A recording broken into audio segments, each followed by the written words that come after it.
matuƙar muhimmanci ga duk wani makallacin shirin fim ɗin Labarina. Ku biyo mu don jin wannan sanarwa saboda tana da matuƙar muhimmanci a gare ku.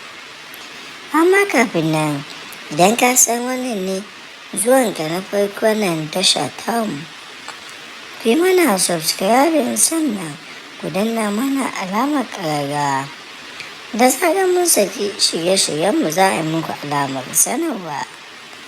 Kamar yadda kuka sani, shirin fim ɗin Labarina shiri ne da ake sakan muku shi a ranar Juma'a da misalin ƙarfe 9:30 na dare akan tashar nan ta Aminu Saira a kan YouTube, ko kuma ku kalla a kan TV akwatinku na TV a Arewa 24 ƙarfe 9 na dare zuwa 10.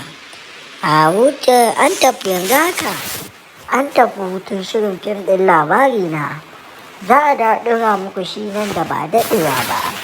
Ku je ku cigaba da subscribing ɗin tashar Zinariya Hausa TV. Ta nan ne da zarar an wallafa shirye-shirye za a muku alamar sanarwa. Mu ma muna godiya da irin bibiyanmu da kuke da kuma yanayi na subscribing da kuke mana. Ku ci gaba da yi saboda duk wata sanarwa take za mu dinga muku ne ta ɓangarenmu. Mun gode da bibiyanmu da kuke a duk kowane lokaci.